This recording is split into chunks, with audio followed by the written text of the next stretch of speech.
Hello అండి, welcome back to my channel Manoday. So ఈరోజు నేను మన ఛానల్లో మటన్ చాప్స్ పకోడా ఎలా ప్రిపేర్ చేసుకోవాలో చూపిస్తానండి. చాలా సింపుల్గా అయిపోతుంది. మటన్ చాప్స్ వెరైటీగా ఉంటుంది. ఈ డిష్ కూడా చాలా ఈజీగా, టేస్టీగా, కలర్ఫుల్గా కూడా వస్తుంది మనకి. సేమ్ నేను చెప్పిన టిప్స్ ఫాలో అయిపోయి అండ్ ఇంగ్రీడియంట్స్ కూడా అవే ఫాలో అయిపోయి చేసుకోండి. చాలా అంటే చాలా బాగుంటుంది. ఎప్పుడు రొటీన్గా మటన్ కర్రీస్ అలా కాకుండా ఇది కొంచెం డిఫరెంట్గా ఉంటుంది. ట్రై చేయండి. సో ఫస్ట్ ప్రాసెస్లోకి వెళ్ళిపోదామా. ఇక్కడ నేను మటన్ చాప్స్ తీసుకున్నాను. నీట్గా 2 టైమ్స్ కడిగి తీసుకున్నాను. తర్వాత అందులోకి కొద్దిగా పసుపు వేసాను అండ్ కొంచెం సాల్ట్ కూడా యాడ్ చేసుకోవాలండి.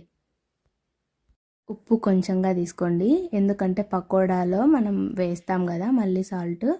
సో కొంచెంగా తీసుకోండి. సో ఇప్పుడు మనము ఈ పసుపు ఉప్పు మంచిగా చాప్స్కి పట్టేలాగా మ్యారినేట్ చేసుకోండి. ఇలా వీడియోలో చూపించిన విధంగా ఈ పసుపు ఉప్పు మంచిగా అంత చాప్స్ అంతటికి పట్టేలాగా మ్యారినేట్ చేసుకోండి.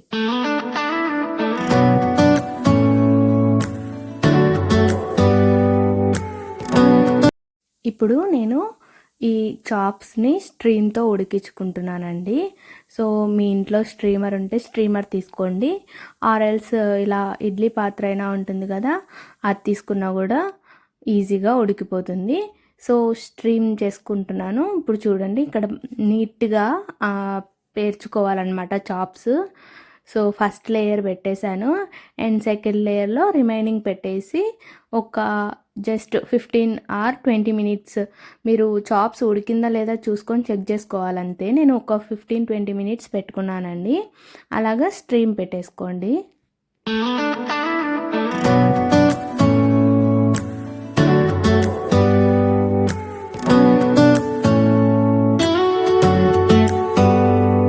Do you hear that? My sanity about to break while everyone I know's out. On a trip, on a boat, on a lake. I'm tired of feeling all FOMO, babe. I don't even care if we stay home. Put our to-do list on ice. We crank the AC to 79 and make a little island ride.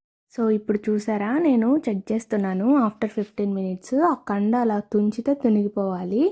మరి ఎక్కువగా ఉడకాల్సిన అవసరం లేదు, ఎందుకంటే ఇది మళ్ళీ fry అవుతుంది కాబట్టి కొద్దిగా ఒక 90% ఉడికితే సరిపోతుందండి.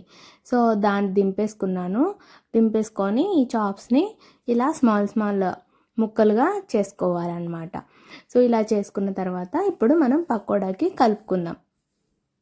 ఇక్కడ నేను కట్ చేసిన చాప్స్ ఒక బౌల్లోకి వేసుకుంటున్నానండి. ఇలా బౌల్లోకి వేసుకున్న తర్వాత రిమైనింగ్ మనము పౌడర్స్ యాడ్ చేసేసుకుందాం ఇప్పుడు.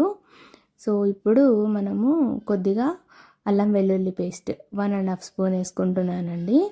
అల్లం వెల్లుల్లి పేస్ట్ అండ్ తర్వాత ఒక 5 స్పూన్స్ వేసుకున్నాను కార్న్ఫ్లోర్. ఇది చూసారా, అక్కడ 5 స్పూన్స్ వేసుకున్నాను. అండ్ తర్వాత కొద్దిగా ఆనియన్ పౌడర్ వేసుకుంటున్నాను. అండ్ తర్వాత కొద్దిగా జింజర్ పౌడర్ వేసుకుంటున్నాను. ఈ జింజర్ పౌడరు ఆనియన్ పౌడరు మీరు 2 స్కిప్ చేయొచ్చండి, ఈ మ్యాండేటరీ ఏం కాదు, జస్ట్ ఫ్లేవర్ కోసము. కొద్దిగా ఉప్పు కూడా యాడ్ చేసుకుంటున్నాను. సో ఇక్కడ యాడ్ చేసుకుంటున్నాం కాబట్టి మ్యారినేషన్లో కూడా కొద్దిగా వేసుకోండి. సో ఇక్కడ కూడా యాడ్ చేసుకుంటాం కాబట్టి సరిపోతుంది. సో ఇప్పుడు ఉప్పు తర్వాత నేను కొద్దిగా ఒక 2 స్పూన్స్ కారం వేసుకుంటున్నాను.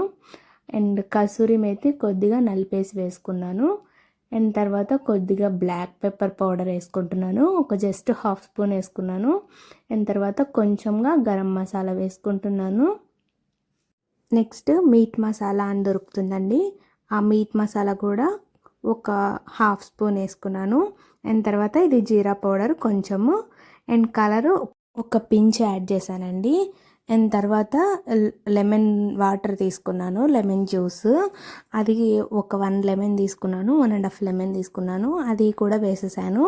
ఇది మిక్స్డ్ కబాబ్ పౌడర్ అండి. సో అది కూడా వేసేసుకున్నాను. అది వేసేసుకొని నీట్గా ముక్కలకి పట్టేలాగా కలిపేసుకుంటున్నాను. ఫస్ట్ వాటర్ వేయకుండానే అలా కలిపేసుకోండి. తర్వాత కొద్దిగా వాటర్ వేసుకుంటూ కలుపుకోవాలన్నమాట. సో ఇలాగా ఈ కన్సిస్టెన్సీలో కలుపుకొని పక్కన పెట్టేసుకోండి. సో నెక్స్ట్ మనం డీప్ ఫ్రైకి ప్యాన్ పెట్టేసుకుందాము. స్టవ్ ఆన్ చేసుకొని సిమ్లో పెట్టేసుకొని ప్యాన్ పెట్టేసుకుంటున్నాను. సో డీప్ ఫ్రైకి ఆయిల్ కూడా యాడ్ చేసుకుంటున్నానండి. సో ఇలా ఆయిల్ యాడ్ చేసుకున్న తర్వాత కొద్దిగా వేడయిన తర్వాత మనం మిక్స్ చేసి పెట్టుకున్నాం కదా పకోడీ, అది వేసేసుకుంటున్నాను. గరిటతో కానీ చేత్తో కానీ మీ ఇష్టం ఎలాగైనా వేసుకోండి. సిమ్లో పెట్టేసుకొని వేసుకోండి. సో ఇలా నీట్గా అలా ఒక 5 మినిట్స్ తర్వాత అప్పటికప్పుడు అలాగా కదపకండి వాటిని. సో ఆఫ్టర్ 5 మినిట్స్ డివైడ్ చేసుకోండి ముక్కలు. అప్పుడు ఈజీగా విడిపోతాయి అన్నమాట. వెంటనే కలిపేస్తే మొత్తం మనకి పౌడర్ అంతా విడిపోతుంది అన్నమాట. అలా నీట్గా ఫ్రై చేసుకొని ఇప్పుడు చూడండి ఆ కలర్ మంచిగా ఫ్రై అయిపోయింది. నాకు తీసేసి పక్కన ప్లేట్లో వేసేసుకుంటున్నాను. ఇప్పుడు సెకండ్ టైం కూడా వేసేసుకుంటున్నానండి. నీట్గా ముందు ఫాలో అయిన ప్రాసెస్ సిమ్లో పెట్టేసుకొని నీట్గా అన్ని ముక్కలు వేసుకొని ఆఫ్టర్ 5 మినిట్స్ డివైడ్ చేసుకోండి. వాటిని వెంటనే కదపకండి. ఆఫ్టర్ 5 మినిట్స్ డివైడ్ చేసుకుంటే ఈజీగా విడిపోతాయి అన్నమాట. సో ఆ విడిపోయిన వాటిని మంచిగా కలర్ వచ్చిన తర్వాత తీసేసుకోవడమే. సో నీట్గా ఇలా తీసేసుకోండి. ఆయిల్ అంతా పోయిన తర్వాత మొత్తం తీసేసుకొని ప్లేట్లోకి తీసుకోవడమే. ఇప్పుడు నేను మంచింగ్కి కొన్ని మిర్చీస్ ముందే కట్ చేసి పెట్టుకున్నానండి. నిలువుగా ఇలా కట్ చేసి పెట్టుకొని లాస్ట్లో ఆయిల్లోకి వేసేసుకోండి. ఆయిల్లో వేసేసుకుంటే ఇలా మంచిగా ఫ్రై అయిన తర్వాత పక్కకు తీసుకోండి. ఈ మటన్ చాప్స్లోకి చిల్లీస్ కూడా మంచిగా కాంబినేషన్ అండి, మంచి కాంబినేషన్. 2 కలుపుకొని తింటే బాగుంటుంది, టేస్ట్ చాలా బాగుంటుంది. సో ఇలా తీసేసుకొని పక్కన పెట్టేసుకోండి. ఇలా ఆనియన్స్తో మిర్చీస్తో ఈ మటన్ చాప్స్ మనం మంచిగా ఎంజాయ్ చేయొచ్చు. సో ఇలాంటి మరిన్ని మోర్ ఇంట్రెస్టింగ్ వీడియోస్ కోసం అండ్ డెలిషియస్ రెసిపీస్ కోసం మన ఛానల్ని సబ్స్క్రైబ్ చేసుకోవడం మాత్రం మర్చిపోకండి. అండ్ మీ ఫ్రెండ్స్ అండ్ ఫ్యామిలీకి ఖచ్చితంగా షేర్ చేయండి. Don't forget to subscribe and share with your friends and family. Thanks for watching and stay tuned for more interesting videos.